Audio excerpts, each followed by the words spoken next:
Hey, well, hello, good evening, good morning. If this is when you're going to get a chance to watch this video, I'm the Rude Boy DJ Paul for the Spurs, a sound off. And today we got a great win against Liverpool in the Carabao Cup. And so I see things, encouraging things, not to dissect the entire game, but more like a recap uh, to add credit to some of the things that you hope to see and how it played out. And so, after the last game against Newcastle, the second half showed us that there could be a measure of pragmatism in how we approach the game, or we could have a different mindset on how we approach the game. And even though we were down 2-1, there was always a fight. There was always a an attempt rather to show that you can play under control. And so if you want to look at it before and say, well, control means that the chaos of how we play is the way we are under control. And you could make an argument for that. And so, what that chaotic control, if you want to put it that way, it does is that there's a vulnerability that you cannot escape, knowing that you can give it up at any minute at the back. And so, if we fast forward and start looking at what happened in the Newcastle game, well, the second half came around and it showed a lot of us something that I think most of the people, and I don't want to accuse anyone, most of the people who are saying, why are you being so hard on Ange? Is that you're not patient enough. You don't see what he's building. You a lot of stuff. He doesn't have the right players. The players are not doing what they're supposed to do, and we hear that all along, all along. And then you look at the second half with us losing Dragushin and Spence coming in. And I think my point at the time, or what I said in the performance, because we're talking about a good performance in the second half, great performance, even though we lost. And sometimes um, you don't want to take, what's the right word, motivation or brownie points, as I call it, from a loss. But I saw something that tells me that out of that experience, out of those circumstances that we're left with all the injuries, that if we collectively play as a unit back to front, then the offense will catch up. I think Sean and some other people on other medium. Whenever I reference other YouTube channels, I don't have anything against them. Just so you know, those are channels that I participate and I subscribe to, and we do have dialogue. So in one conversation which I responded to, we all in agreement. Heritage uh, football heritage TV with Sava the same thing. I know people want to jump on after a win and point the finger and say, yeah, you see, we can do it. But the bigger picture is that how well and how often can we do it? The fact that it takes us uh, whatever amount of games we play in the Carabao Cup, 4 games, I think, 3, 1, 2, 3, 40 games plus that. So in all, we're looking at 20 something games for the year, plus the whatever we had last year. The FA Cup loss, the Carabao Cup loss, because they were all first round losses, and the 38 games that we play. So when you really look at it, you're talking about 60 something games that we're talking about all told. And what you see in 45 minutes and a full game looks nothing like all those games. Nothing. And what I've always stressed is that when you're playing in a knockout competition, there's no guarantee that we're going to beat Liverpool, but we give ourselves a chance to beat Liverpool in the next round at their house. And so when you play in a knockout competition, right, as though the only goal that matters is the one that you just scored, and the only goal that matters is the one that puts you ahead, regardless of whether it be one or two. And so when you look at it, you saw on Saturday, was it Saturday? Whenever we played, I think it was Saturday or Sunday, you saw that we can hold a team to what we have already given up, giving us a chance to come back. Forget about all the other things that happened in the game, whether the offense was good or the defense was coming along. That's part of the game. But when you look at the actual approach to the game, when you look at the approach to what Newcastle was doing, when you look at the approach to how we defended, we look at the approach to say, hey, we cannot take the risk because going down three doesn't give us a chance to pull a point out of this game. And we played with that kind of desperation and discipline. And so when you look at it, and when I said, and a lot of other commentary said that you could see a blueprint developing from that. Now, for the folks who are going to say it was there all along, prove it to me in the 60 odd games that I referred before. And then we can have a conversation about whether or not, right, everything was okay. We just weren't executing. We executed for 45 minutes and a full game. Today we did not look like we were chasing ourselves. Today we looked like, for 7 minutes, I think we scored in the 71st minute, if I'm not mistaken. That's a lot of minutes. That's a whole lot of minutes to actually defend well and play well and Liverpool looks like they were never going to score. It didn't look like there was going to be a clear-cut chance. Chances are going to be created, and you're going to have, like the one Dragushin takes off the line. That's a defensive mindset. That's a defender, right? Being in a position wherein he knows exactly where he's supposed to be because he trusts the goalkeeper, and he trusts the guys who are in front of him. You don't get that trust until you play like that.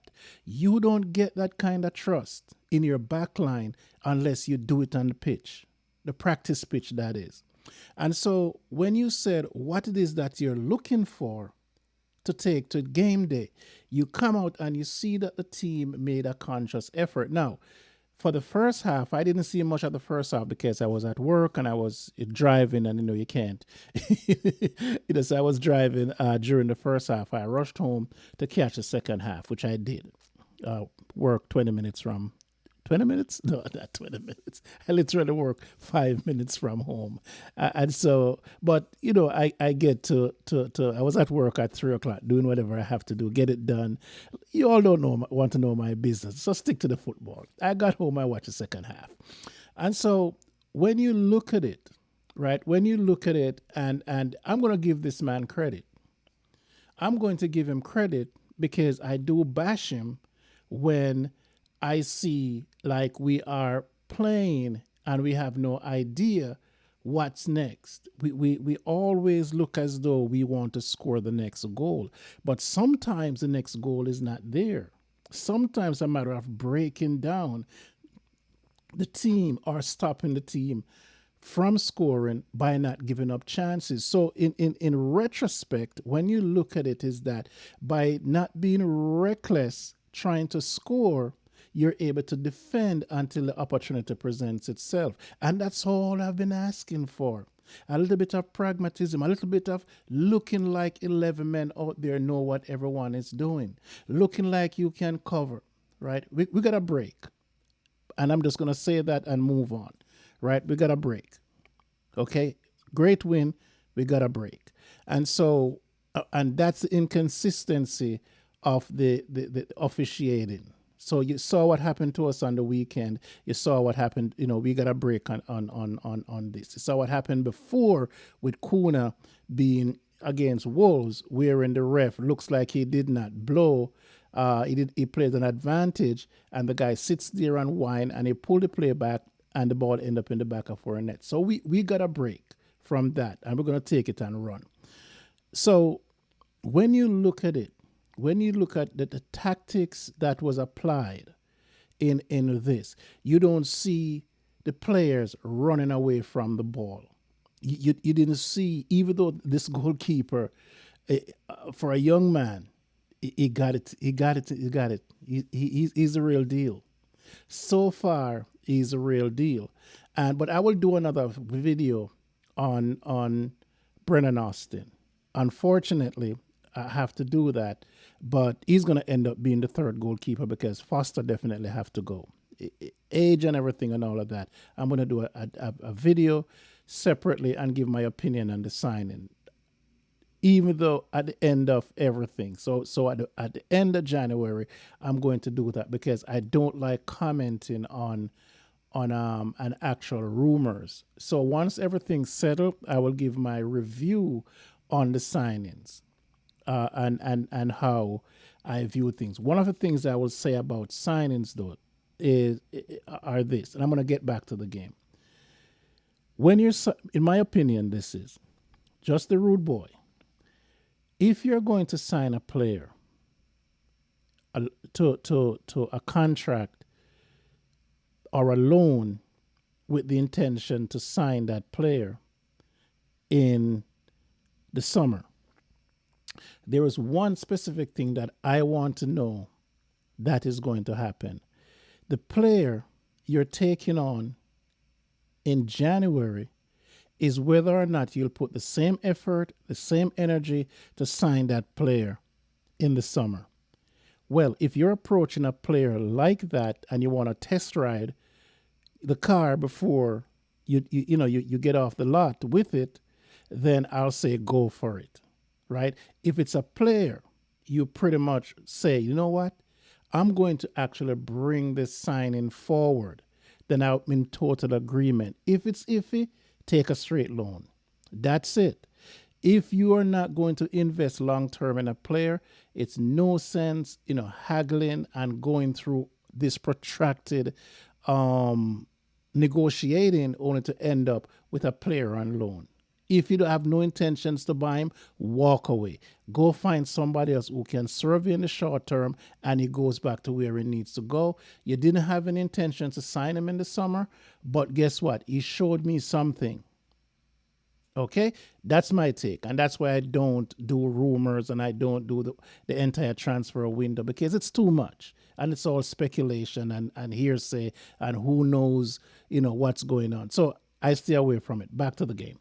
And so when you look at the game, right, I'm going to say this, right, we look like a proper football club today. I'm saying this behind a win. I'm saying this looking at how much we played the game properly. Even though at times Spence was still running up, into Sun. You saw less of that at Paro, with Johnson when he came on. And so it tells me that if you just hold the fullbacks in a bit, that's always the case. Hold the fullbacks in a bit. We don't need everybody to be ball playing center backs or fullbacks. Just hold them in a bit. See what's going on. Wait for the second pass. Wait for the third pass. Make yourself available. Okay. If it's not there, we're going long. And so you saw a proper team play today. And I can't say otherwise because the result is what the result is, and that resulted in a win. For everyone who are going to remind you that we need to be patient, I think we have been patient enough that after 6 odd games, we actually see a proper team. And don't forget this. Don't forget it. Since you were telling me that injuries was the problem, I didn't see anyone return from injuries today. Dragushin was taken off for 45 minutes. I didn't see a player returning from injury that took part in the game today, if I'm not mistaken. And we played proper football. So proper football can be played with what you have. What will happen with the injuries? It's going to set you back. But if you play proper football, then you can slot people in there to cover until the cavalry comes back. And we saw that. We saw proper football. So when the other players come back, now we are playing proper football. They are supposed to set in. They are supposed to follow the lead of what, who held the fort down until now that they're back. We played proper football today. And I'm going to give that man his due. And so I'm saying, give me more, show me more. I am really encouraged that we played proper football today. And I can't say win or lose, it was proper football, because a win, we're going to keep it in the context of the results. And so when the next game, right, like I said, after the Newcastle game, it's only 45 minutes. Give me 90 minutes. Give me 90 minutes of what you showed me for 45 minutes, even though it was in a loss. And I will feel better that something is happening, that something is there that was not there for 60-something games. And I'm talking wins and losses here. Because what I've always said is that the chances we gave up in the wins are the same ones we gave up when we lose. And so if you don't fix it after a win, right, then you're going to be no better in the games that you lost. And one of the things that I've always stressed, if you don't play proper football when you're in the league, if you don't defend properly, and you've decided that I cannot make a goal or two stick, that when you score, it seemed like you're still falling apart. This is what defending what's on the board looks like. This is not parking the bus and pulling up the handbrake. This is playing proper football, recognizing what the situation is, recognizing what the scoreboard is, and you play to the scoreboard and you play to the situation. Because the situation is that it's a knockout game. The goal matter. It's not how many you score, but you want the win, and then you could say, you know what, I can go back, I can take this one to Anfield, right? And I can try and nick myself one, or if I can play stout, they're going to have to come. They're going to come because they're at home. And so we have to sit through, and hopefully we can manage the onslaught for 15, 20 minutes. And hopefully between that time, we can find ourselves at one. The last point I'm going to make, and I've always said this, and every time I said I've always said this, you can go back and look at all my tapes. Dragushin, I'm not going to knock Romero while he's down, but I want you guys to pay attention to Dragushin. Pay close attention to Dragushin when he gets the ball. What his intentions are. It is not about him sitting on the ball. It's not about him dribbling 15 yards. His head is always up because he wants to hit it over the top. What he wants to do, he wants to catch the weaker defender and separate him from Van Dijk, which happens today. He did it a couple of times. One of them, he literally passed it to the next man, but I see exactly what he was doing, trying to pass it crossfield to Werner. Or maybe it was Son was on. I think, yeah, try to pass it to Werner, and it was intercepted. But you could see the intent, and this is not just the first game. And I've talked about it, but in a win, I don't want to bash Romero. But I want you guys to take a look at Dragushin and see when he has the ball is that his intent is to get it as far away from him, and that means he's going to go over the top. I've said it all along. It's a 50-50 ball, but if you hit it the right way, what's going to happen? You can freeze the fullback because now he has to honor the winger, and then once you separate the two center backs, put your striker one on one with one of the center back. It doesn't matter who it is. It so happened that in this case you hit pay dirt because separating Kanate on Solanke was the ideal thing from a ball over the top. And that's what you have to do when you have a pairing, right? That's so strong. You have to separate them. Because when you look at even Arsenal, I don't know why I'm talking about Arsenal, include Arsenal. What happened with both of them is that they're not known. Saliba and Gabriel are not known as ball playing center back. They're center backs, and they cover for each other well. Gabriel actually takes the lead, and Saliba comes in behind him. Okay, if you look at Van Dijk and Konate, pardon me, Konate takes the lead. Van Dijk looking good, come in and clean up everything. More than half the time, if you're separated with Van Dijk, it's gonna be a tough sell. So you want to separate the man in front, and that's exactly what happened. And you only can do that by playing the ball over the top because you can't play through the line because their midfield was so good. And so going over the top and try to separate the Solanke on the weaker defender, exactly how it breaks. And you can only do that by trying it several times. I say this, and again, I'm just making a point in context. I don't see enough of that coming from Romero for someone who has the ball at his feet so often. And kudos to Dragushin for wanting to put the ball forward to allow now the defense to come behind the ball, to allow the midfielders to stretch across and do what they need to do in case it breaks down. Because when you do that, you're coming behind the ball and you're pressing. And it's very difficult when the ball is in flight for them to beat the press because there's a lot of things that have to happen. You have to win the ball first.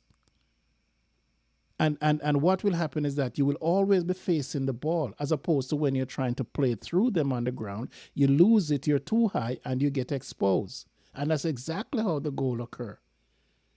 Never stop hitting it over the top until you get Konate one-on-one with Solanke, and Solanke won that race. Even though we're lucky and we're going to take it with us.